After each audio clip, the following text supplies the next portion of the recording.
بڑی ہی خوشی و مسرت کی بات ہے کہ آج ہمارے مابین جنوب ہند کی مشہور و معروف علمی و دینی شخصیت عارف باللہ، شیخ طریقت، مفسر عظیم، محدث کبیر، فقیہ جلیل، نمونہ اصلاح، محرک تحفظ شریعت حضرت مولانا مفتی محمد شعیب اللہ خان صاحب مفتاحی دامت برکاتہ، خلیفہ حضرت مولانا مفتی مظفر حسین صاحب رحمہ اللہ و حضرت مولانا مفتی مہربان علی صاحب رحمہ اللہ، رکن شورا مظاہر علوم وقف سہارنپور، بانی و محتمیم جامعہ اسلامیہ مسیح العلوم بنگلور، آج ہمارے درمیان تشریف فرما ہے۔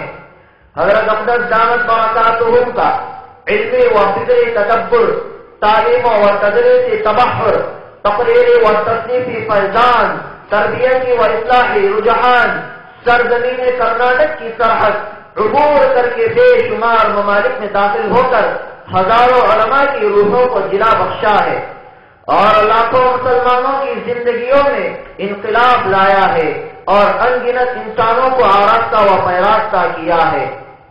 صحن کو اپنی بہاروں پہ ناز تھا، صحن کو اپنی بہاروں پہ ناز تھا، وہ آ گئے تو ساری بہاروں پہ چھا گئے۔ معزز سامعین کرام، ہم اقدس دامت برکاتہم کا دل کی گہرائیوں سے شکریہ ادا کرتے ہیں کہ حضرت اقدس دامت برکاتہم اپنی گناہوں مصروفیات کے باوجود ہماری حقیر کی دعوت کو قبول کیا۔ دوستو، حضرت اقدس دامت برکاتہم محتاج تعارف نہیں ہے، ہر کوئی الحمدللہ حضرت اقدس دامت برکاتہم سے متعارف ہے، ہر کوئی روز بروز حضرت اقدس دامت برکاتہم سے فیضیاب ہونے کا اور حضرت اقدس دامت برکاتہم سے فیضیاب ہو رہے ہیں۔ الحمدللہ آج سرزمین بی ٹی ایم لیوٹ اور اطراف و اکناف سے آئے ہوئے مہمانوں کو بھی فیضیاب ہونے کا اور استفادہ کرنے کا موقع مل گیا۔ یہ ہمارے لیے بلکہ خاص طور سے سرزمین کرناٹک کے لوگوں کے لیے فخر کی بات ہے کہ اللہ تبارک و تعالی نے ہمارے درمیان ایک ایسے حق گو اور ایسے حق پرست، حق کا ساتھ دینے والے، حق پر مر مٹنے والی ذات کو پیدا کر دیا ہے، جن کے حق گوئی کے چرچے چہار کام عالم میں مشہور و معروف و مقبول ہیں۔ بلکہ میں اس سے بڑھ کر یہ میرے احساسات ہیں کہ میں یہ کہہ دوں تو بجا ہے، حضرت اقدس دامت برکاتہم کی ذات گرامی خاص طور سے سرزمین کرناٹک کے لوگوں کے لیے ایک نعمت غیر مترقبہ ہے اور جوہر نایاب ہے۔ اللہ تبارک و تعالی ہمیں اس کی قدر کی توفیق عطا فرمائے۔ دوستو، میں سوالت کے میدان میں نہیں جانا چاہتا، بلکہ مجھے یہ سمجھ میں نہیں آ رہا ہے حضرت کی کن کن خوبیوں کو بیان کرو اور کن کن کو نہیں۔ جن کو چاہتا ہے کہ ہر خوبی کو بیان کرتا چلو، لیکن دوستو ایک بات کہہ دو، حضرت اقدس دامت برکاتہم نے ہر موڑ پر اس امت کی رہنمائی کی ہے، بھٹکے ہوئوں کو راستہ دکھایا ہے اور ضلالت و گمراہی میں پھنسے ہوئوں کو جلا بخشی ہے۔ معزز سامعین کرام، صوبہ کرناٹک کے شہر بلستان میں کیسے کیسے فتنے اور ضلالت و گمراہی میں پھنسے ہوئوں کو حضرت اقدس دامت برکاتہم نے سارے لوگوں کی رہنمائی کی ہے۔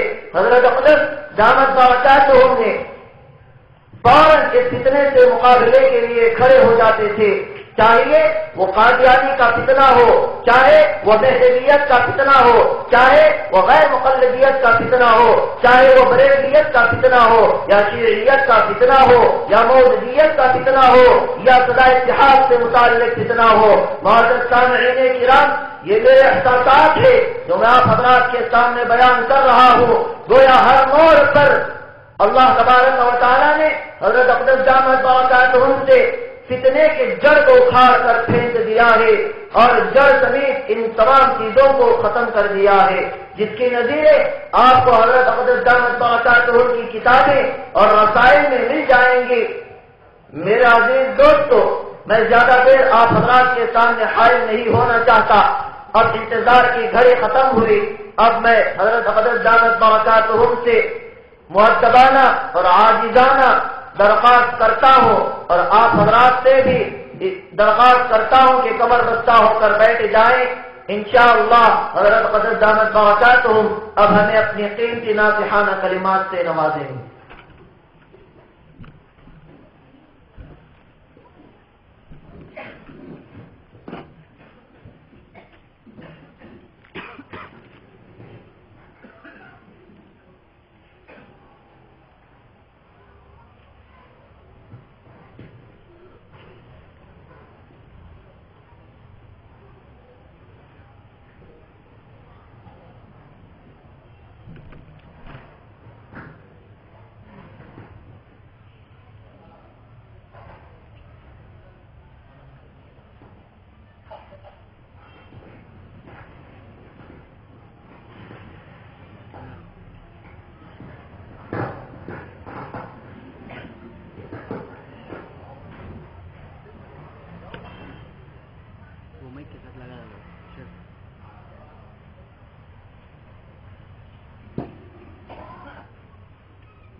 نحمده ونستعينه ونستغفره ونؤمن به ونتوكل عليه ونعوذ بالله من شرور أنفسنا ومن سيئات أعمالنا من يهده الله فلا مضل له ومن يضلله فلا هادي له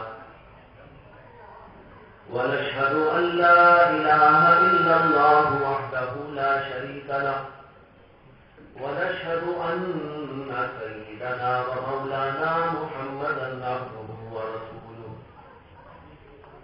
صلى الله عليه وعلى آله وأصحابه وأزواجه وذرياته أجمعين. أما بعد فأعوذ بالله من الشيطان الرجيم. بسم الله الرحمن الرحيم. إنا نحن نزلنا الذكر وإنا له لحافظون. صدق الله العظيم.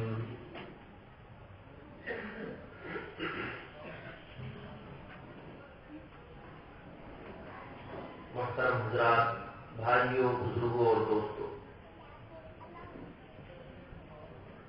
آج کا یہ اجلاس دارالعلوم معارف القرآن صراط مستقیم مدرسے کا افتتاحی اجلاس ہے. اس افتتاحی اجلاس میں ہم نے ابھی مدرسے کے طلباء سے ایک بہت مختصر سا پروگرام سماعت کیا ہے. اس پروگرام میں بچوں نے قرآن پاک کی تلاوت کی،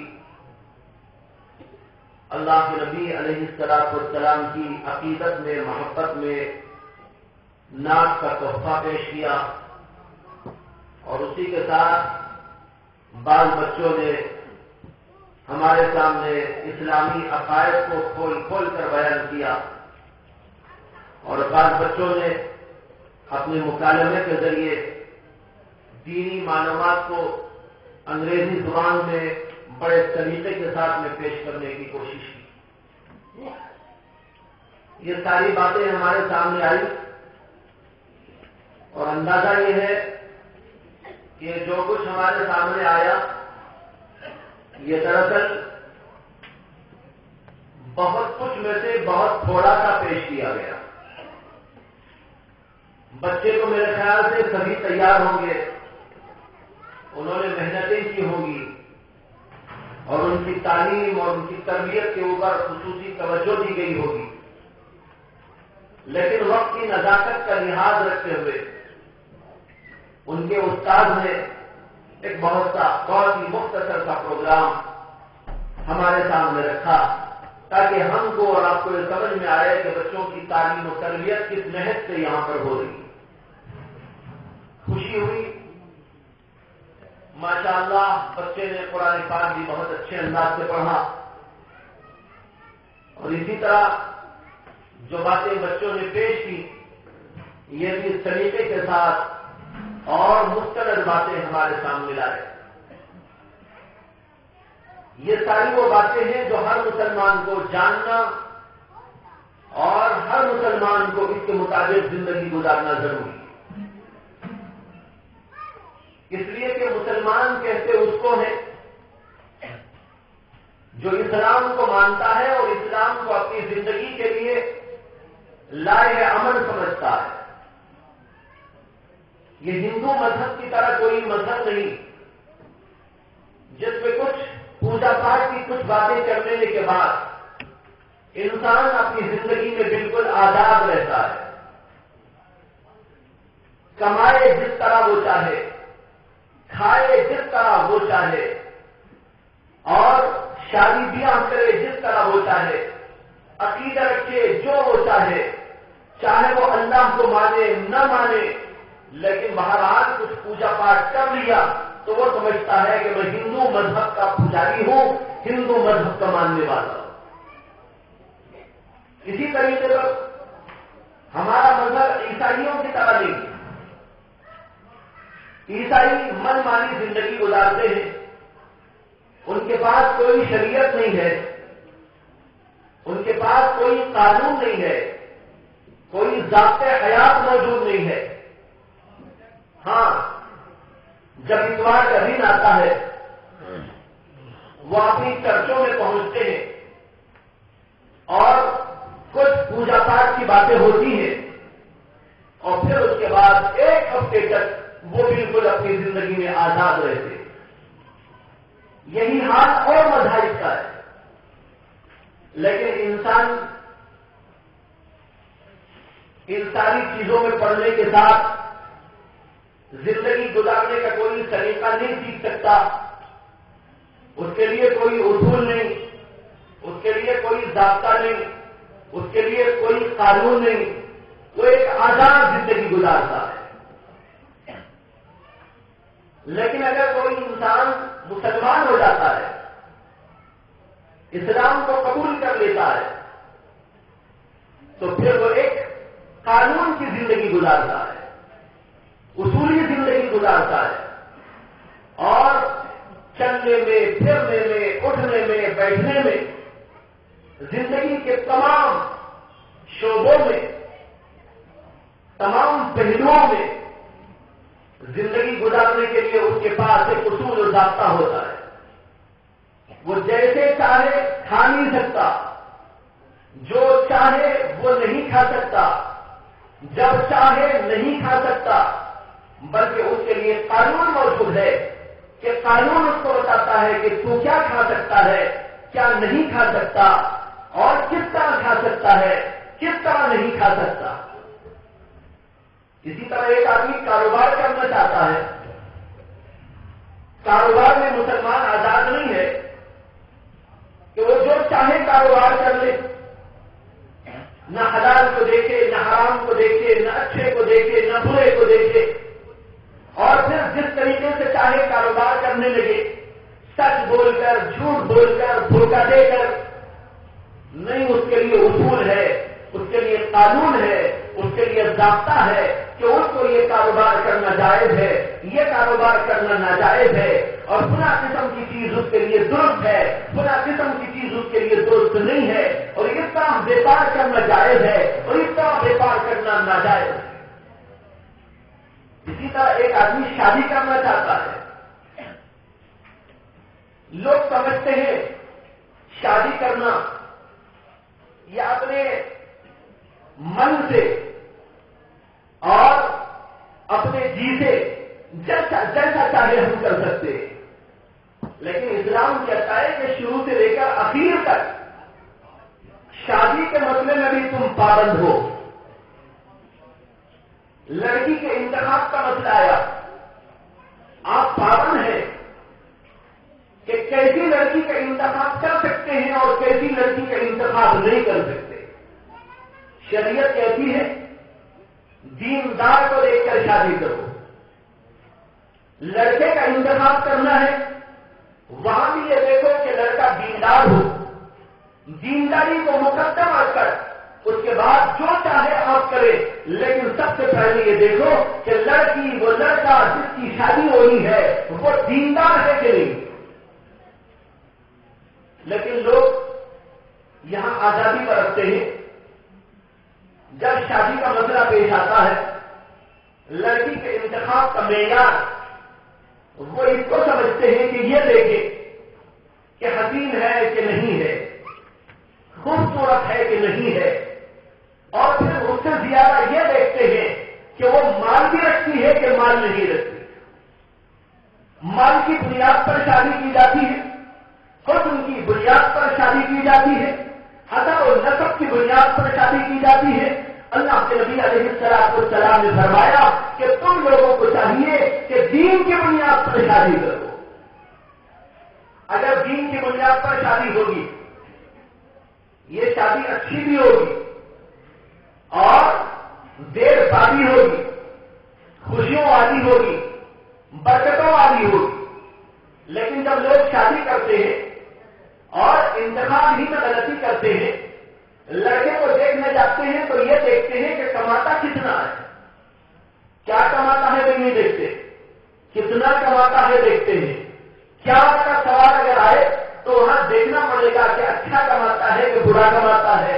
ان کو اس سے کوئی سروکار نہیں کہ وہ اچھی چیز کماتا ہو، بری چیز کماتا ہو، اور حلال کمائی کرتا ہو یا بری کمائی کرتا ہو، اس کو اس سے کوئی سروکار نہیں۔ وہ یہ دیکھتے ہیں کہ کتنا کماتا ہے۔ جو زیادہ سے زیادہ کمائی کرتا ہو سمجھتے ہیں کہ یہ لڑکا بہت اچھا ہے، دین میں وہ صفر ہو، اللہ کے نبی علیہ السلام کی شریعت کو پامال کرتا ہو، اللہ کے قانون کو پامال کرتا ہو، ہمیں اس کی کوئی پرواہ نہیں ہوگی۔ اس لیے میں نے عرض کیا کہ مسلمان اس سلسلے میں بھی آزاد نہیں ہے کہ وہ لڑکی کا لڑکے کا انتخاب کرنے جا رہا ہو تو وہ اپنی مرضی سے کرے، بلکہ شریعت اس کو پاگل بناتی ہے کہ یہ دیکھو کہ لڑکا ہو کہ لڑکی ہو، دیندار ہے کہ نہیں۔ لڑکی کا لڑکے کا انتخاب ہو گیا، انتخاب کے بعد شادی کا نمبر آیا۔ شادی کرنے میں بھی ہم آزاد نہیں ہیں کہ جیسی چاہے شادی کرتے۔ اللہ کہتے ہیں، اللہ کے رسول علیہ السلام بتاتے ہیں کہ شادی کیسی کرنی چاہیے۔ اسلام کے اندر شادی کا جو تصور ہے وہ عام مذاہب کے اندر نہیں۔ اسلام یہ کہتا ہے کہ شادی اور نکاح دراصل ایک عبادت ہے، یہ کوئی دنیاوی کاروبار نہیں ہے، یہ کوئی دنیاوی مسئلہ نہیں ہے، بلکہ یہ تو دراصل عبادت ہے۔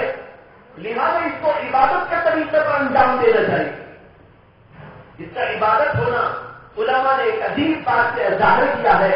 علماء کہتے ہیں کہ دو چیزیں، دو عبادتیں دنیا میں ایسی ہیں کہ وہ عبادت شروع دور سے تمام شریعتوں کے اندر جاری رہی، یہاں تک کہ جب یہ دنیا ختم ہو جائے گی اور انسان یہاں سے جائے گا اور آخرت میں پہنچے گا اور پھر اس کے بعد جنت میں جائے گا تو وہ عبادتیں دو ایسی ہیں کہ جنت میں بھی ان کا سلسلہ جاری رہے۔ وہ دو عبادتیں کون سی؟ علماء کہتے ہیں ایک عبادت ایمان کی عبادت، ایمان بھی ایک عبادت ہے۔ حضرت آدم علیہ السلام کے زمانے سے بھی یہ عبادت جاری ہے اور محمد صلی اللہ علیہ وسلم کی شریعت تک تمام شریعتوں کے اندر رہی ہے، ہماری شریعت کے اندر بھی ہے۔ ہر آدمی کو مومن ہو کر زندگی گزارنا چاہیے، بہت بڑی عبادت ہے۔ اور پھر جب انسان یہاں سے چلا جائے گا، آخرت میں پہنچے گا اور جنت میں پہنچ جائے گا تو جنت میں بھی اس عبادت کا سلسلہ جاری رہے گا۔ ایسا نہیں ہے کہ وہاں پر جانے کے بعد نعوذ باللہ ایمان ختم ہو جاتا ہو۔ جنت میں بھی جنت میں جانے والے مومن رہیں گے، ایمان کی حالت میں وہاں پر زندگی گزارے۔ فرمایا کہ دوسری عبادت جو ہر شریعت میں جاری رہی، ہر شریعت کے اندر مشہور رہی، اور پھر یہ سلسلہ چلتے چلتے جنت میں بھی جاری رہے گا. وہ دوسری عبادت نکاح کی عبادت ہے کہ ہر نبی کی شریعت میں یہ سلسلہ رہا اور پھر جنت کے اندر بھی سلسلہ نکاح کا قائم رہے گا. یہ ہے عبادت. لیکن ہم نے اس عبادت کو ایک دنیاوی معاملہ سمجھ لیا اور دنیاوی معاملے کی طرح اس کو کرتے ہیں اور اسی لیے جگہ جگہ بھٹکتے رہتے ہیں.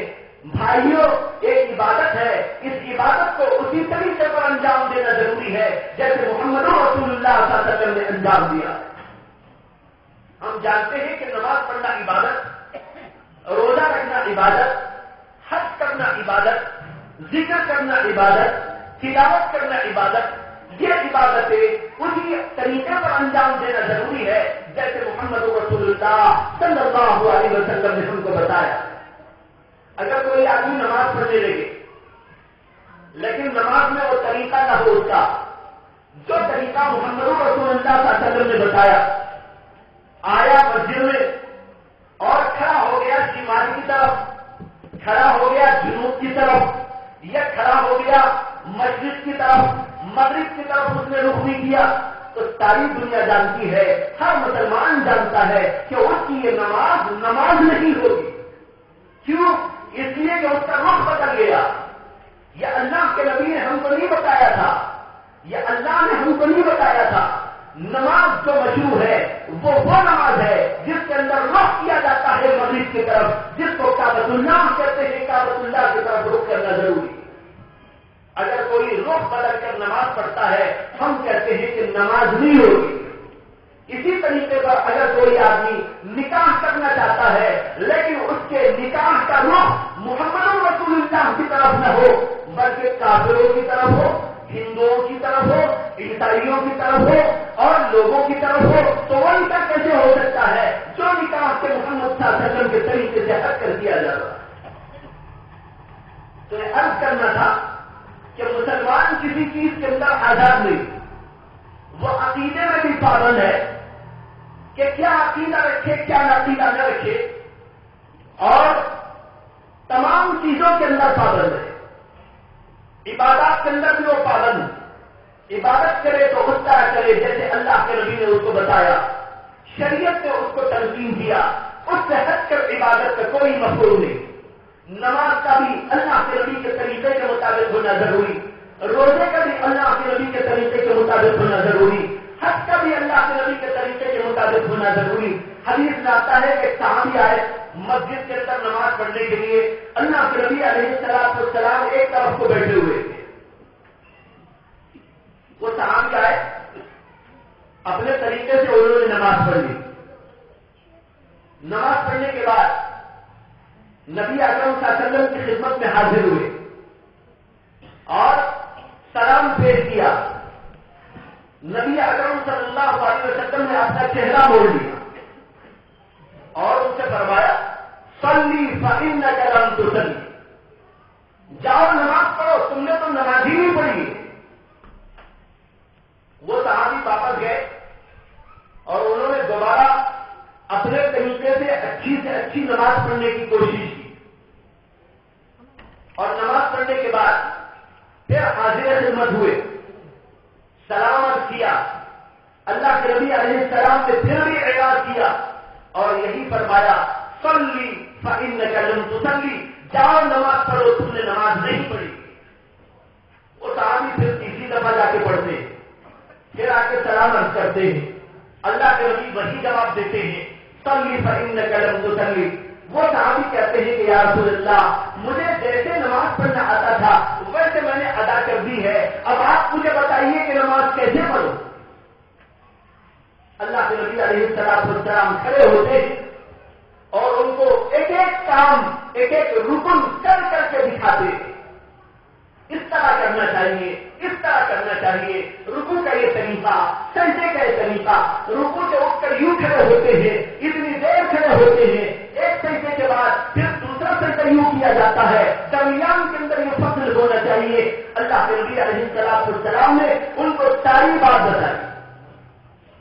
معلوم ہوا عبادت میں بھی ہم آزاد نہیں ہیں کہ جیسی چاہے نماز پڑھ لے. اگر کوئی کوئی آدمی منمانا ذکر کرنے لگے. ذکر تو ہے اللہ ہی کا، لیکن ذکر کرنے کا طریقہ منمانی ہو، صحابہ کرام نے اس کو بھی برداشت نہیں کیا. حدیث میں آتا ہے، امام دارمی روایت کرتے ہیں کہ حضرت سیدنا عبداللہ بن مسعود رضی اللہ تعالیٰ عنہ ایک دفعہ بیٹھے ہوئے تھے. ان کے شاگرد رشید دوڑتے ہانپتے کامتے ان کے پاس میں آئے. کہنے لگے کہ حضرت فلاں مسجد کے اندر کچھ لوگ بیٹھے ہیں اور ایک خاص انداز سے ذکر کر رہے ہیں، ذرا آپ آئیے دیکھیے. حضرت عبداللہ بن مسعود رضی اللہ تعالیٰ عنہ تشریف لے گئے. جا کر دیکھا تو وہ لوگ چلے گئے، موجود نہیں تھے. حضرت عبداللہ بن مسعود نے اپنے شاگرد سے کہا کہ دوبارہ اگر تم ان کو دیکھو تو مجھے خبر دینا. دوسری دفعہ انہوں نے آ کر بتایا کہ وہ لوگ بیٹھے ہوئے ہیں اور ایک خاص طریقے سے ذکر کرتے ہیں. خاص طریقہ یہ ہے کہ ایک آدمی بیچ میں بیٹھ گیا ہے، اطراف و اکناف خود کے کچھ لوگ بیٹھ گئے ہیں، بیچ والا، اور یہ سب کے سب لوگ کنکریاں رکھ کے بیٹھے ہوئے ہیں. بیچ والا کہتا ہے لا الہ الا اللہ، تو ساری کی ساری مجلس لڑ میں ملاتی ہے اور کہتی ہے لا الہ الا اللہ. وہ کہتا ہے 100 دفعہ ایسے پڑھو، تو 100 دفعہ لڑ میں ملا کر یہ لوگ پڑھتے رہتے. حضرت عبداللہ بن مسعود نے کہا کہ اچھا چلو دیکھتے ہیں. چنانچہ آپ تشریف لے گئے. جا کر دیکھا تو لوگ اس طرح بیٹھ کے ذکر کر رہے تھے. حضرت عبداللہ بن مسعود رضی اللہ تعالیٰ عنہ جلیل القدر صحابی ہیں. وہ صحابی ہیں جو اللہ کے نبی علیہ السلام سے بہت ہی گہرا ایسا تعلق رکھتے تھے، اور اللہ کے نبی علیہ السلام کے گھر میں ان کا آنا اور جانا اس طرح ہوتا تھا کہ بہت سارے صحابہ کہتے ہیں ہم تو ایک زمانے تک یہ سمجھتے رہے کہ عبداللہ بن مسعود حضور کے گھر کے آدمی. اتنے قریبی تعلق ہوا ہے. بڑے صحابہ میں ان کا شمار، فقیر صحابہ میں ان کا شمار، مجتہد صحابہ میں ان کا شمار. ان کی قرآن کی تلاوت کو اللہ کے نبی صلی اللہ علیہ وسلم نے سراہا اور فرمایا کہ جس کو قرآن پڑھنا سیکھنا ہو وہ عبداللہ بن مسعود سے جا کر سیکھے. اور یہ ان 9 صحابہ میں داخل ہے جن 9 صحابہ کو اللہ کے رسول علیہ السلام نے اس بات کی اجازت اپنی زندگی میں دے دی تھی کہ میرے موجود ہوتے ہوئے تم فتویٰ بھی دے سکتے ہو. کتنے بڑے صحابی. وہ اٹھ کے تشریف لے گئے.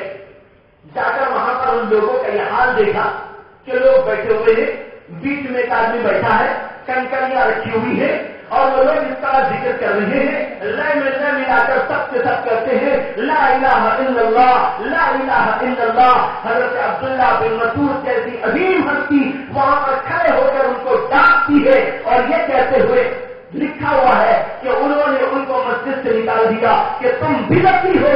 اللہ کے نبی صلی اللہ علیہ وسلم کے برتن ابھی موجود ہے دنیا میں، اللہ کے نبی کے کپڑے موجود ہے ابھی دنیا میں، اتنا جلدی تم نے بدعت کو جاری کر دیا. معلوم ہوا بھائیوں، ذکر کرنے میں بھی آزاد نہیں، نماز میں بھی آزاد نہیں، روزے میں بھی آزاد نہیں، اور کسی اور عبادت میں ہم آزاد نہیں. جو چیز چاہے ہم کرنے لگے، بلکہ پوچھنا پڑے گا کہ اے اللہ آپ نے محمد رسول اللہ صلی اللہ علیہ وسلم کو بھیجا تھا، مجھے وہ طریقہ معلوم ہو جائے کہ کیا ہے. اگر وہ طریقہ معلوم نہیں کرتے، اگر وہ سنتیں معلوم نہیں کرتے جو اللہ کے نبی علیہ السلام نے بتائی ہے وہ سکھائی، اور آدمی کو جی میں آیا جیسی چاہے عبادت کرنے لگا، جو چاہے کرنے لگا، تو اس کا نام عبادت نہیں ہو جاتا، وہ عبادت مقبول نہیں ہو جاتی. اسی لیے بھائیوں، اللہ نے ایک طرف قرآن کو نازل کیا تو دوسری طرف محمد رسول اللہ صلی اللہ علیہ وسلم کو بھیجا. کیا اللہ چاہتے تو یہ نہیں ہو سکتا تھا کہ اللہ تعالیٰ ہر گھر میں قرآن کا ایک نسخہ اتار دیتے کہ اس کو پڑھ لو، لیکن پڑھتے تو بھٹک جاتے. میری سمجھ میں ایک آتا، آپ کی سمجھ میں ایک آتا، آپ کچھ بولتے میں کچھ بولتا. اس لیے اللہ نے محمد رسول اللہ صلی اللہ علیہ وسلم کو بھیجا کہ میں قرآن کو نازل کر رہا ہوں، لیکن قرآن کی تشریح، قرآن کی تفہیم، قرآن کی توضیح اور قرآن کو سمجھانا یہ آپ کی ذمہ داری ہے. آپ جائیے بندوں کو سکھائیے. اب جو نماز کا طریقہ حضور نے بتا دیا وہ طریقہ متعین ہو گیا، جو حج کا طریقہ اللہ کے نبی نے بتا دیا وہ طریقہ متعین ہو گیا، اب اس کے خلاف کچھ نہیں کیا جا سکتا۔ اسی طریقے پر بھائیو، معاشرت، ہماری گھریلو زندگی، آپسی زندگی، بھائیوں کے ساتھ کی زندگی، بیویوں کے ساتھ کی زندگی، بچوں کے ساتھ کی زندگی، رشتہ داروں کے ساتھ کی زندگی، پڑوسیوں کے ساتھ کی زندگی اور مختلف لوگوں سے واسطہ اور طریقہ واسطہ پڑتا رہتا ہے۔ اس درمیان میں ایک دوسرے سے جو ملاقاتیں ہوتی ہیں، اس میں ایک دوسرے کے ساتھ میں ہم کو کیسا زندگی کرنا چاہیے، بیوی کے ساتھ زندگی کے کیا اصول ہے، ماں باپ کے ساتھ زندگی کا طریقہ کیا ہے، بچوں کی تربیت کا، بچوں کی تعلیم کا کیا نظم ہے، اور اللہ نے ہمارے اوپر اس کی کیا ذمہ داریاں رکھی ہے، دوستوں سے سلوک کیسا ہو، رشتے داروں سے سلوک کیسا ہو، پڑوسیوں سے سلوک کیسا ہو، اور دوست احباب سے سلوک کیسا ہو، محلے والوں سے طریقہ کیسا ہو، یہ ایک معاشرت کی زندگی ہے، اور اس معاشرت کی زندگی کے لیے بھی قرآن و حدیث کے اندر ساری باتیں بتا دی گئی۔ لیکن جب سے ہم نے قرآن و حدیث کو چھوڑ دیا، معاشرتی زندگی وبال جان بن گئی، روزانہ جھگڑے کے، روزانہ فساد ہے، خلا و طلاق کے واقعات ہیں، روزانہ آپ جا کر دیکھو پولیس اسٹیشنوں میں مسلمانوں کی بھیڑ لگی ہوئی دکھائی دیتی ہے۔ اپنی عزت کو پامال کیا جا رہا ہے، دین کی عزت کو پامال کیا جا رہا ہے، مسلمانی کو پامال کیا جا رہا ہے۔ یہ سب کچھ اس لیے ہے کہ ہم نے معاشرت کی زندگی کے لیے جو اللہ نے، اللہ کے رسول نے اصول و قوانین و ضوابط اور تعلیمات و تلقینات عطا فرمائے تھے، ان ساری چیزوں کو ہم نے خود سے پشت پہ ڈال دیا، اور پھر اس سے آگے بڑھیے معاملات کی دنیا، کاروبار کی دنیا، تجارت کی دنیا، ایک دوسرے سے لین دین کی دنیا ہے۔ بازاروں میں آپ جاتے ہیں، کمائی کے ذرائع اختیار کرتے ہیں، کوئی ملازمت کرتا ہے، کوئی ویپار کرتا ہے، تجارت کرتا ہے، منڈیوں میں جاتا آتا ہے، مختلف قسم کے کاروبار ہوتے ہیں۔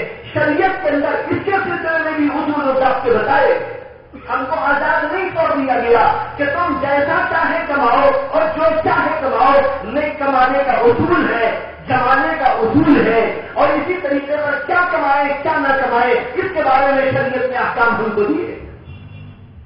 اللہ کے نبی علیہ السلام نے فرمایا، کسب الحلال فریضۃ بعد الفریضہ، فرض نماز ادا کرنے کے بعد ایک مسلمان کی یہ بھی ذمہ داری ہے کہ وہ حلال کمائی کی فکر کرے۔ حلال کمائی سے منع نہیں کیا گیا، بلکہ اس کی فرضیت کو بتایا، اس کی ضرورت کو بتایا۔ مسلمان کاروبار کرنے جائے گا، اچھی کمائی کرے گا، گھر میں نہیں بیٹھا رہے گا۔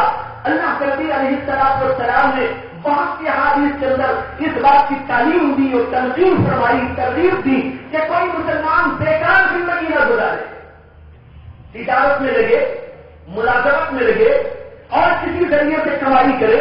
حدیث میں آتا ہے کہ صحابی حضور کے پاس آئے، کہنے لگے یا رسول اللہ فقیر ہوں، یا رسول اللہ غریب آدمی ہوں، میری امداد ہو، میری نصرت ہو، میرا تعاون کیا جائے۔ اللہ کے نبی علیہ السلام نے ان کو اپنے پاس میں بلایا اور فرمایا کہ بھائی تمہارے پاس کوئی چیز موجود نہیں ہے، کوئی چیز تمہارے پاس ہے؟ انہوں نے کہا یا رسول اللہ ہاں ایک چیز موجود ہے۔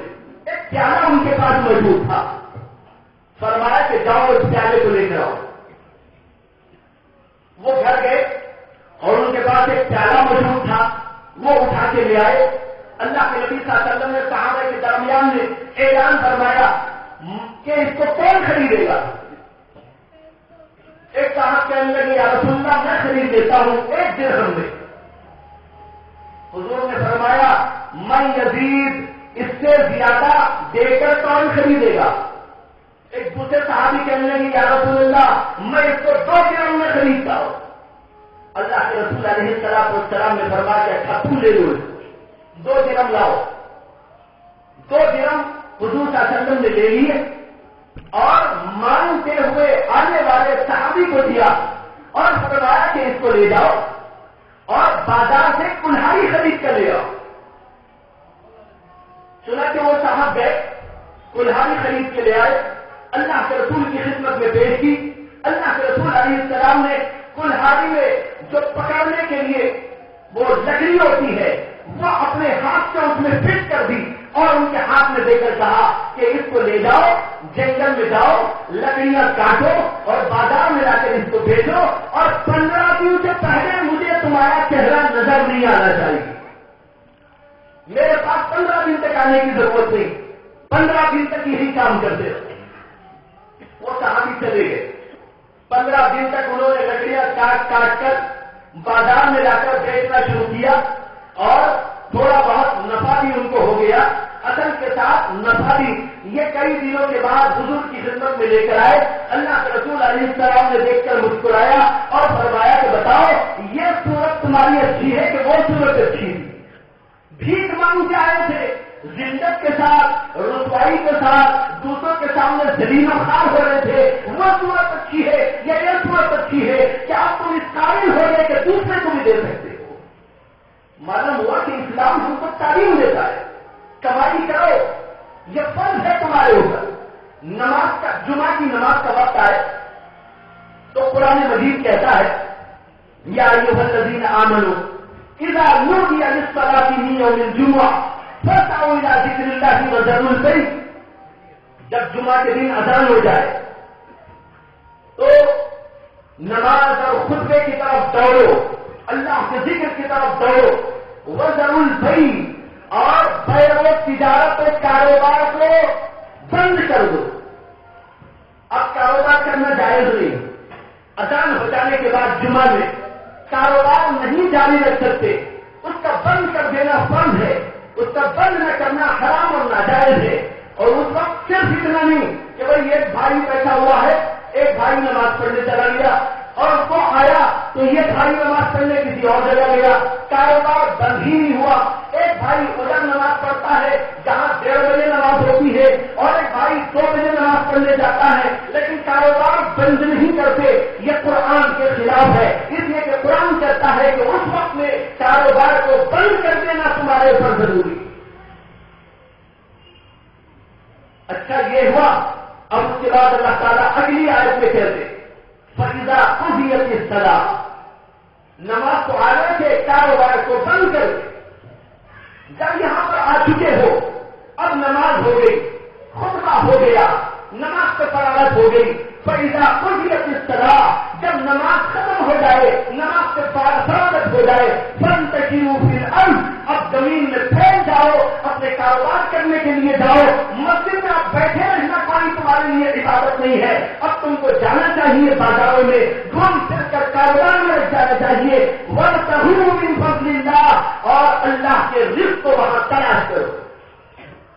اللہ نے رزق کو لفظ فضل سے تعبیر کیا ہے. فرمایا وَابْتَغُوا مِن فَضْلِ اللَّهِ, اللہ کے فضل کو تلاش کرو. بازاروں میں جا کر جو تلاش کیا جاتا ہے وہ رزق تلاش کیا جاتا ہے, حلال کمائی تلاش کی جاتی ہے. اللہ نے اس حلال کمائی کے لیے لفظ فضل استعمال کر کے تجارت اور کمائی کے ذرائع کو ایک بہت ہی فضیلت معاف قرار دے دیا. بتانا یہ ہے کہ اسلام یہ تعلیم دیتا ہے, کمائی کرنا ہے اور اس میں لگنا ہے.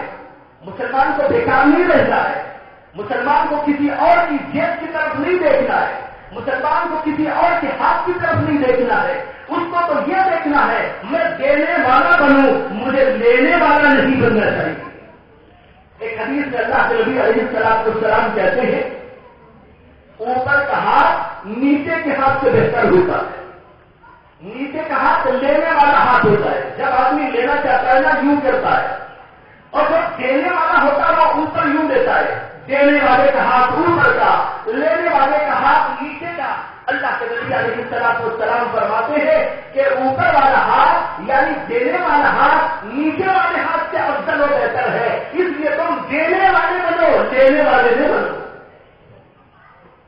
لیکن افسوس کی بات ہے اب لینے والوں کی تعداد زیادہ ہو گئی.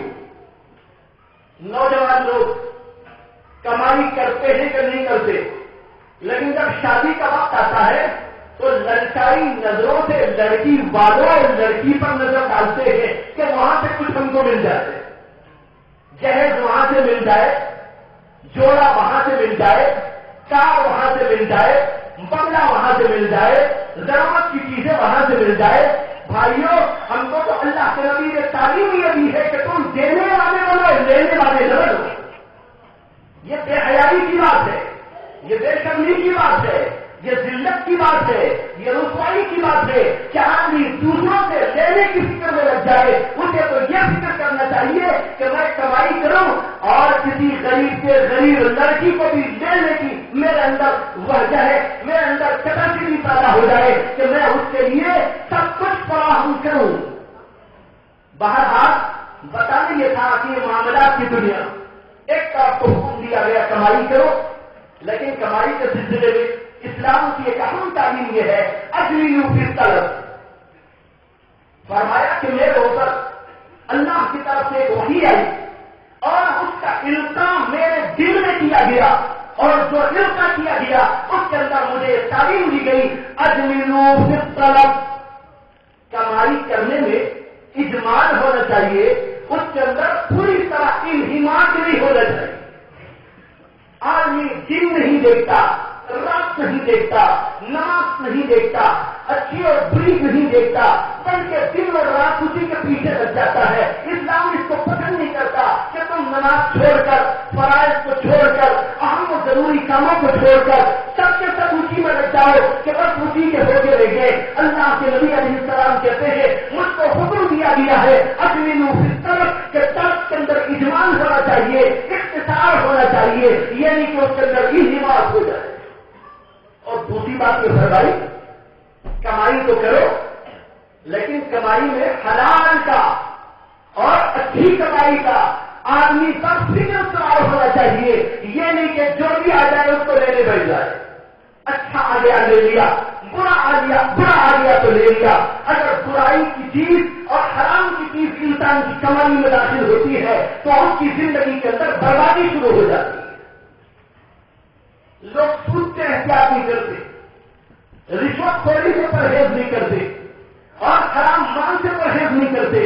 اللہ کے نبی علیہ السلام فرماتے ہیں حرام پیسہ اگر کسی کا جسم اس سے پلا ہو، وہ جسم جہنم کا زیادہ مستحق ہے، وہ تو جہنم میں جانے کے قابل ہے، جنت میں جانے کے قابل کیسے ہو جائے گا؟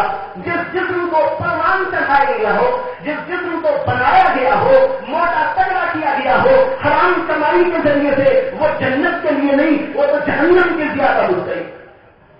ایک حدیث میں آتا ہے کہ اللہ کے نبی علیہ السلام نے فرمایا کہ جب کوئی آدمی حرام کمائی کو اختیار کرتا ہے اس کے اندر سے برکتیں اٹھا لی جاتی ہیں۔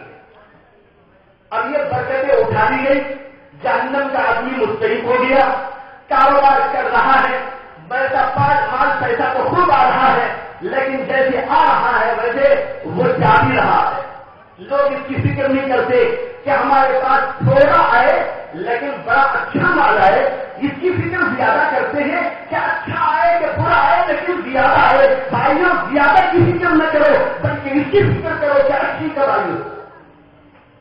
میں ایک مثال دیا کرتا ہوں کہ اگر کسی آدمی کے پاس 1 لاکھ روپیہ آ گئے اور دوسرا ایک آدمی ہے، اس آدمی کو 1000 روپے ملے، اس نے کمائی کی 1000 روپے اور اس نے کمائی کی تو 1 لاکھ روپے اس کو آئے، لیکن جس آدمی کو 1 لاکھ روپے آئے ہیں اللہ نے اسے بیماریوں میں مبتلا کر دیا۔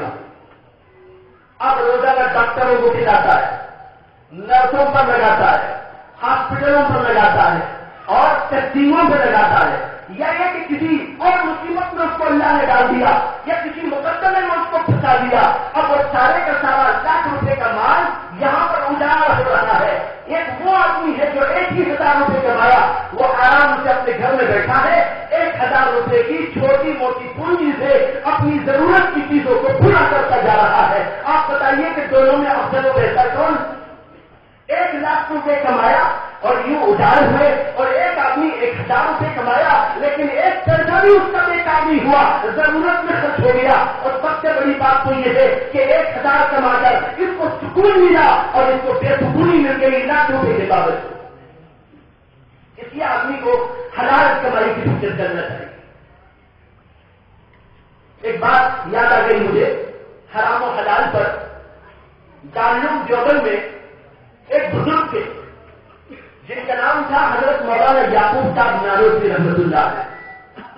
یہ حضرت تھانوی رحمۃ اللہ علیہ کے بھی استاد ہوتے ہیں. دیوبند کے اندر ایک صاحب تھے اور وہ لکڑیاں کاٹتے تھے اور لکڑیاں کاٹ کر بازار میں بیچ کر کچھ روپے جمع کر لیتے تھے، پیسے جمع کر لیتے. انہوں نے سوچا کہ مجھے دارالعلوم دیوبند کے جو بڑے بڑے بزرگان دین ہیں ان کی دعوت کرنی چاہیے. اس لیے انہوں نے اپنی پونجی میں سے تھوڑا جمع کرنا شروع کر دیا. بہت دنوں کے بعد وہ 2 روپے ہوئے. وہ 2 روپے لا کر انہوں نے مولانا یعقوب صاحب کو دیے اور کہا کہ حضرت یہ 2 روپے میں نے جمائے ہیں، یہ یہاں کے بزرگوں کی دعوت کے لیے آپ اس سے کچھ کھانا بنا کر یہاں کے تمام بزرگوں کو میری طرف سے کھلا دی. حضرت نے گڑ کے چاول بنائے، میٹھے چاول جسے کہتے ہیں. 2 روپے میں سارے لوگوں کو کھلانا تھا تو انہوں نے 2 روپے میں چاول منگائے، گڑ منگایا اور اس کے بعد اس کو پکوایا. پکوانے کے بعد سارے وہاں کے بزرگوں کو کھلا دیا، خود بھی اس کو کھایا. حضرت مولانا یعقوب صاحب رحمۃ اللہ علیہ کہتے ہیں اس حلال کمائی کی یہ برکت میں نے اپنی آنکھوں سے دیکھی کہ جب سے وہ کھایا تھا 2 مہینے تک گناہ کا وسوسہ بھی نہیں آیا. آج لوگ گناہ کرتے، حرام میں مبتلا ہوتے، برائیوں میں مبتلا ہوتے ہیں اور یہ سب کچھ اس لیے ہوتا ہے کہ آدمی برائی کی چیز کھاتا ہے، حرام و حلال کی تمیز کے بغیر کھاتا ہے، غلط جذبات اس کے اندر پیدا ہوتے. بہرحال یہ ساری باتیں میں نے اس لیے آپ کے سامنے عرض کی کہ ہم کو یہ سمجھ میں آئے کہ مسلمان کسی موقع پر بھی آزاد نہیں. عقیدے میں بھی وہ پابند، اعمال میں بھی وہ پابند، معاشرت میں بھی وہ پابند، اخلاق میں بھی وہ پابند، معاملات کے اندر بھی وہ پابند. یہ ساری کی ساری چیزیں ایک مسلمان کو ضروری ہے کہ شریعت کے مطابق انجام دے. لیکن سوال یہ ہے کہ شریعت ان سب چیزوں میں کیا کہتی ہے، ہماری کیا رہبری کرتی ہے، رہنمائی کرتی ہے، یہ بات ہمیں کیسے معلوم ہوگی؟ یہ بات کہ عقیدہ کیا ہونا چاہیے، یہ بات کہ عبادت کیسی ہونی چاہیے، اور یہ بات کہ ہمارا نکاح کیسا ہونا چاہیے، ہماری اور مختلف قسم کی معاشرتی زندگی کے مسائل کیسے حل ہونا چاہیے، ہمارے اندر اچھے اخلاق کیسے ہونے چاہیے، ہمارے اندر کے معاملات صحیح کیسے ہونے چاہیے، یہ ساری بات بتانے کے لیے بھائی کے بزرگوں آپ کو مدارس اسلامیہ اور قرآن و حدیث کی طرف رجوع کرنا ہو. چونکہ مدرسے کا درسہ ہے، میرے ذہن میں آیا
دھیرے جماعت کو زیادہ ہوتے من بولو.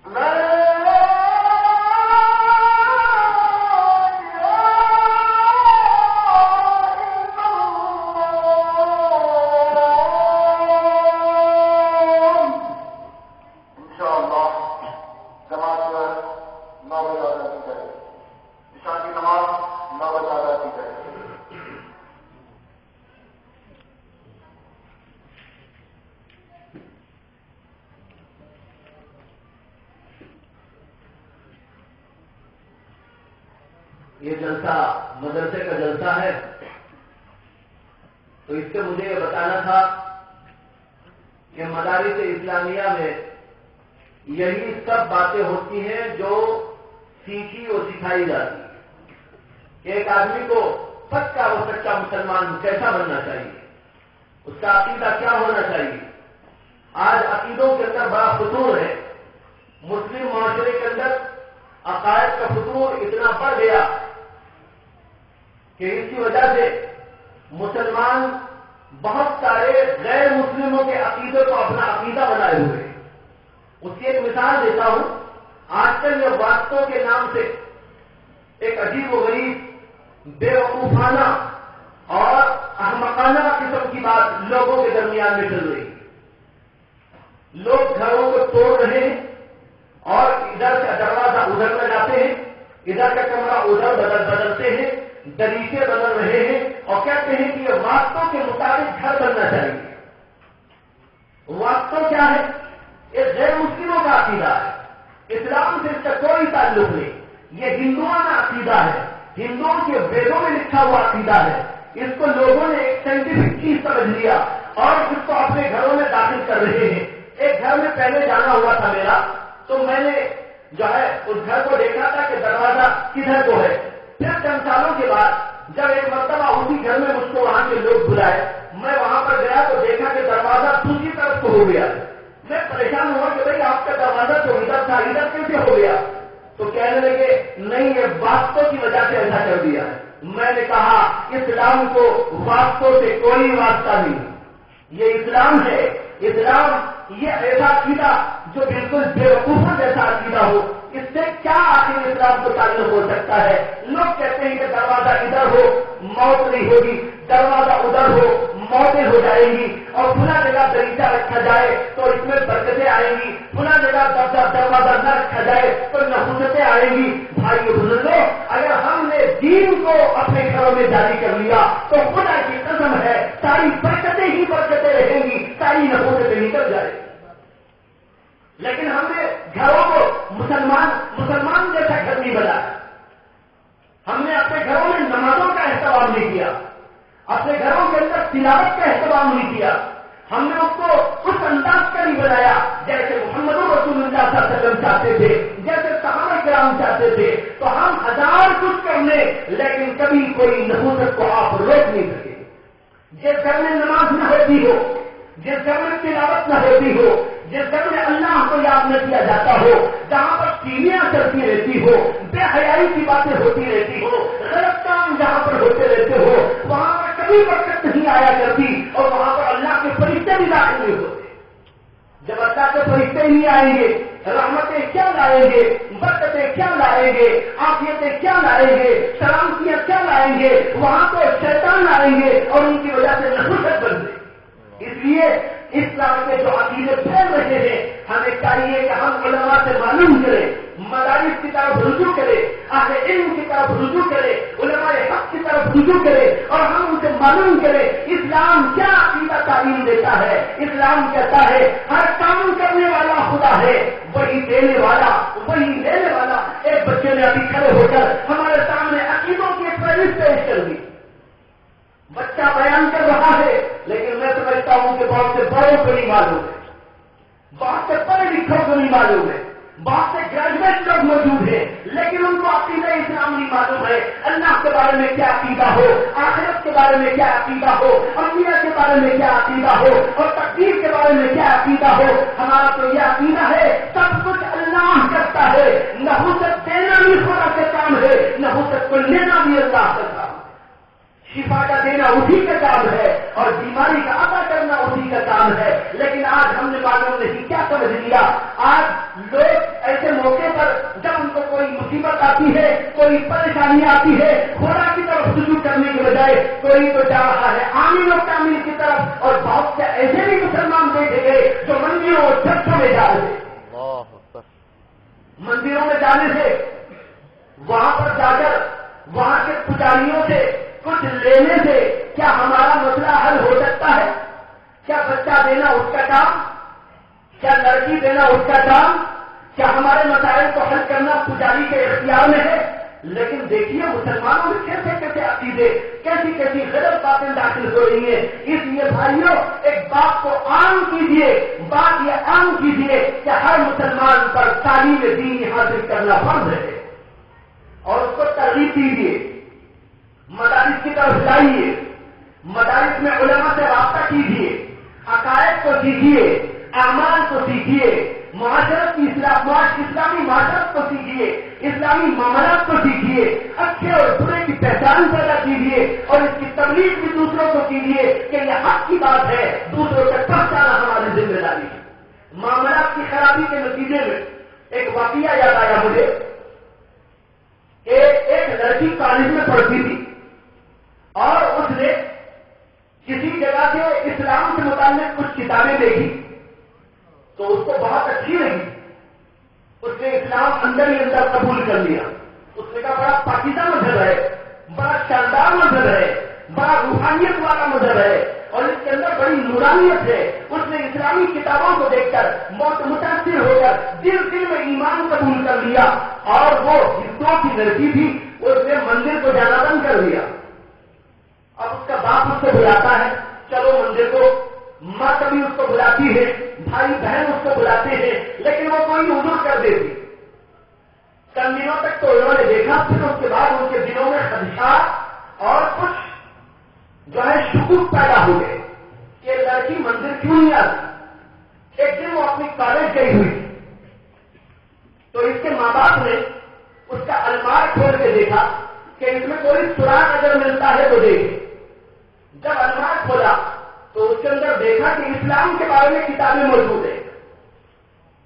جب یہ دیکھا باپ نے تو فوراً سمجھ گیا کہ دراصل یہ اسلام کی کتابیں پڑھ کر مسلمانوں سے متاثر ہو گئی ہے اور اسلام سے متاثر ہو کر اس نے اسلام قبول کر لیا ہے اور اسلام تو یہ کہتا ہے کہ مندر جانا جائز نہیں ہے، اس لیے اس نے مندر کو آنا چھوڑ دیا ہوگا۔ لا محالہ یہ دن میں مسلمان ہو گئی۔ اس نے کتابیں اٹھا کے دیکھی تو اس میں صحابہ کرام کے حالات پر ایک کتاب لکھی، اس میں صحابہ کرام کی دیانت، ان کے پاکیزہ اخلاق، ان کی سچائی، ان کی امانت داری، ان ساری چیزوں پر بہت سارے واقعات اس کے اندر صحابہ کرام سے بتائے گئے تھے۔ کہیں ابو بکر صدیق کا واقعہ ہے، کہیں عمر بن خطاب کا واقعہ ہے، کہیں زید بن ثابت کا واقعہ ہے، کہیں ابن مسعود کا واقعہ ہے۔ یہ سارے واقعات اس کے اندر لکھے ہوئے تھے۔ باپ نے ادھر سے دیکھا اور اس کو پڑھ کر سمجھ لیا کہ میری بیٹی نے ان کتابوں کو پڑھ کر ضرور اسلام قبول کر لیا ہو۔ اب وہ پریشان ہوا کہ اس کو میں کیسے سمجھاؤں کہ اسلام چھوڑ دے۔ اب ذرا غور کرو اس واقعے پر کہ جب وہ لڑکی اپنی کالج سے واپس آئی تو اس کا باپ ایک پروگرام پہلے ہی تیار کر چکا تھا اپنے دماغ میں۔ لڑکی کے آتے ہی لڑکی سے کہا کہ بیٹی آج میرے کچھ دوست آنے والے ہیں اور ان کے لیے کچھ بازار سے فروٹ لانا ہے، اس لیے فوراً تم جاؤ اور جا کر فروٹ خرید کے لے آؤ۔ لڑکی نے کہا بہت اچھا، اور وہ تیاری کر بیگ بیگ اٹھا کے نکلنے لگی۔ جب باہر اس نے نکلنا چاہا تو باپ نے اسے کہا کہ دیکھو جب بازار جاؤ تو مسلمان کی دکان سے خرید کے لاؤ۔ اس کے دل میں بھی تھا کہ مسلمان بہت اچھے ہوتے ہیں۔ ہم ذرا سنیں اس واقعے کو اور عبرت حاصل کریں کہ آج ہماری زندگی کیسی زندگی۔ اس سے لڑکی کے باپ نے کہا کہ بیٹی دیکھنا مسلمان کی دکان سے خرید کے لانا. خیر وہ گئی اور جا کر خرید کے لے آئی. باپ کے ہاتھ میں ماں کے ہاتھ میں دیا.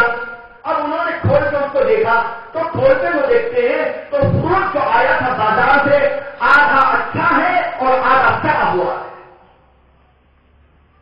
باپ نے بیٹی کو بلایا اور کہا کہ بیٹی میں نے تو تجھے کہا تھا نا کہ کسی مسلمان کی دکان سے لانا, تو کہاں سے لے آئی؟ اس نے کہا میں تو مسلمان ہی کی دکان سے لائی ہوں. کہا کہ ادھر آؤ یہ دیکھو کیسا ہے. اس نے دکھایا اور کہا یہ ہوتے ہیں مسلمان, کتابوں میں لکھتے ہیں تو وہ لکھتے ہیں لیکن ان کی زندگی میں عمل ہوتا ہے تو ایسا ہوتا ہے. جب اس نے یہ کہا فوراً اس کے دل سے ایمان ختم ہو گیا. اس نے کہا ان مسلمانوں سے کوئی راستہ نہیں رکھنا چاہیے. بھائی بزرگوں, آج اس طریقے پر ہماری معاشرت کی زندگی میں, ہماری معاملات کی زندگی میں, اس کے اندر کی تباہیوں میں, اس کے اندر کی برائیوں میں, اس کے اندر کی خباثتوں نے غیر مسلموں کو ایمان اور اسلام کے بارے میں بدتمی میں مبتلا کر دیا ہے. اور آج راستہ ہم روک رکھے ہیں. وہ زمانہ تو وہ تھا کہ ہماری معاشرت کو دیکھ کر, ہمارے اخلاق کو دیکھ کر, ہمارے کردار کو دیکھ کر اور ہمارے معاملات کو دیکھ کر لوگ مسلمان ہونے کے لیے جو آتے تھے. آج تو ہم نے ان چیزوں کے ذریعے لوگوں کو روک رکھا ہے کہ تم مسلمان نہ بولو. یہ صورتحال تبدیل کب ہوگی؟ ہم اپنے اخلاق کو کب بدلیں گے؟ ہماری معاشرت کو کب بدلیں گے؟ ہمارے معاملات کو کب بدلیں گے؟ اور پھر ہمارے اندر یہ چیزیں کیسے پیدا ہوگی؟ اسی کو میں کہہ رہا تھا, مدارس کی طرف رجوع کیجیے. آپ کے ماشاء اللہ اس علاقے کے اندر یہاں کے ذمہ داروں نے مدرسہ قائم کر دیا ہے. بچوں کا مدرسہ بھی موجود ہے.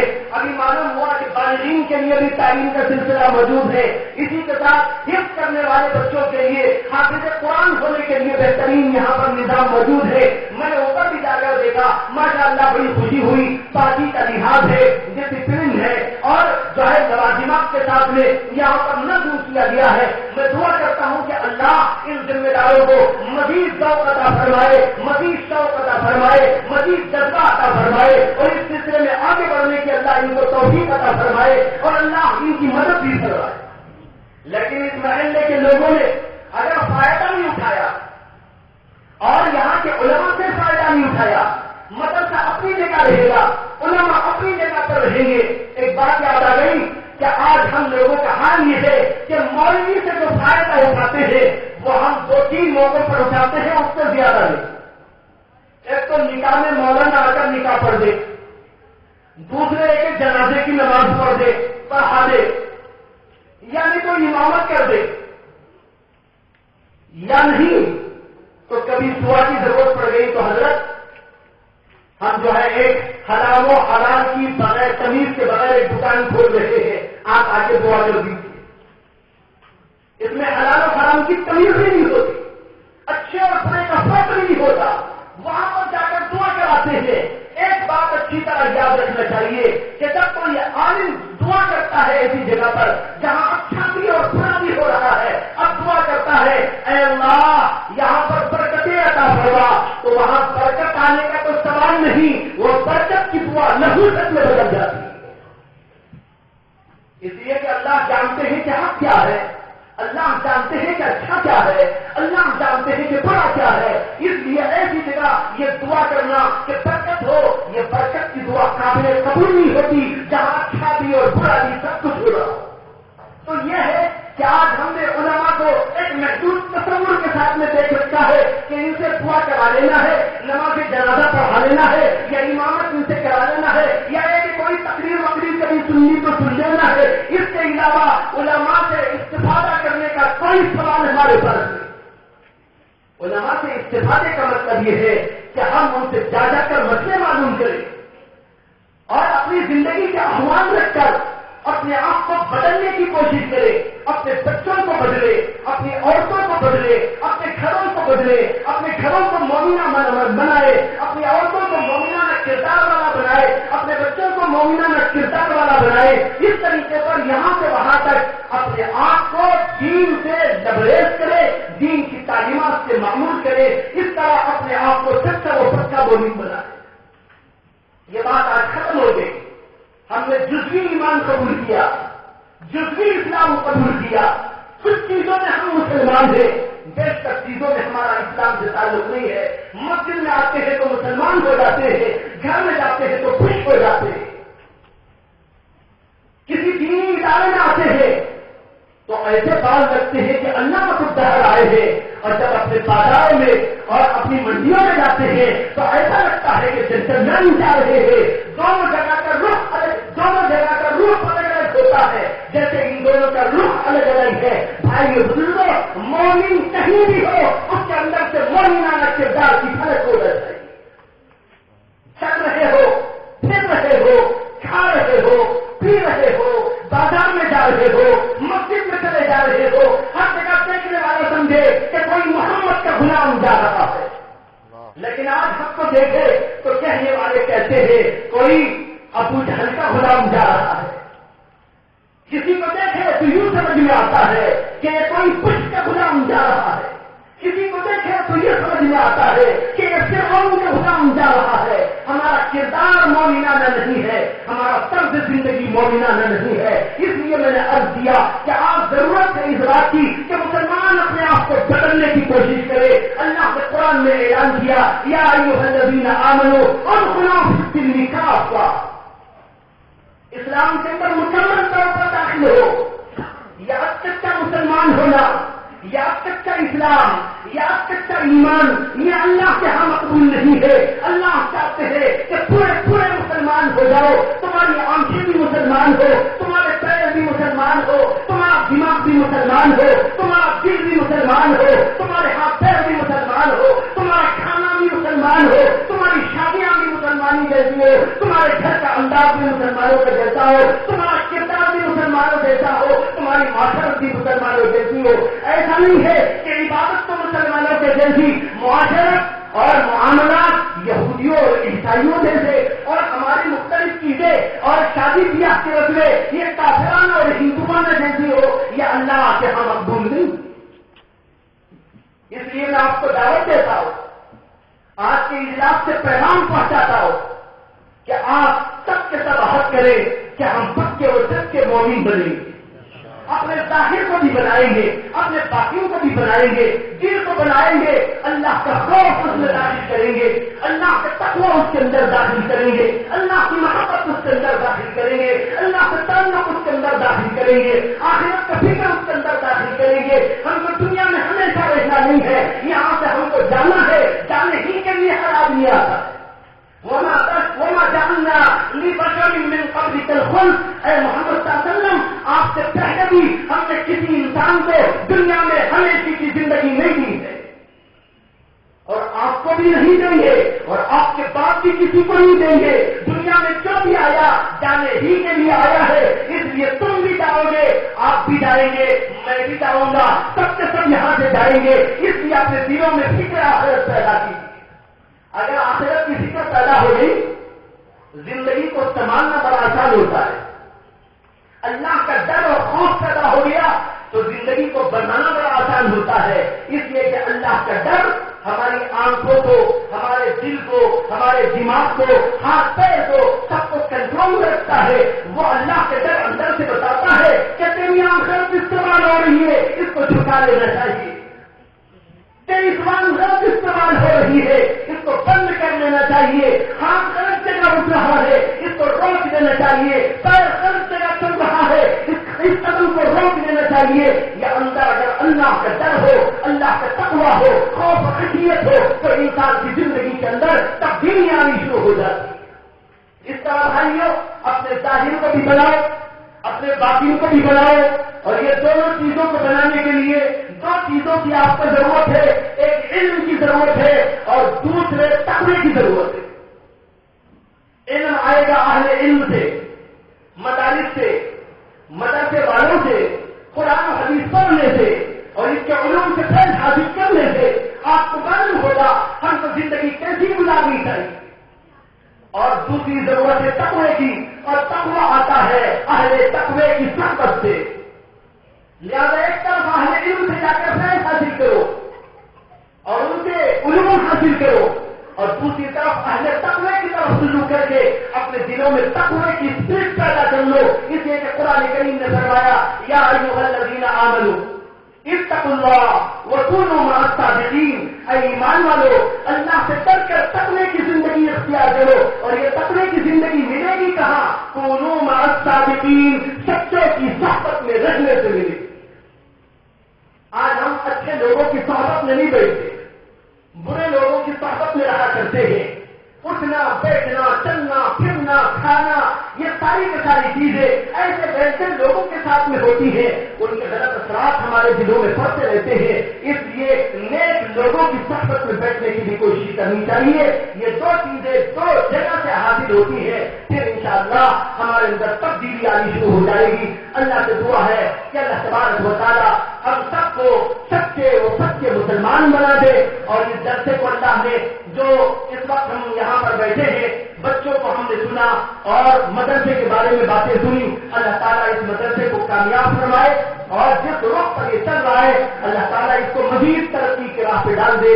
ظاہراً باطناً دونوں قسم کی اللہ اس کو ترقی عطا فرمائے. وآخر دعوانا ان الحمد للہ رب العالمین.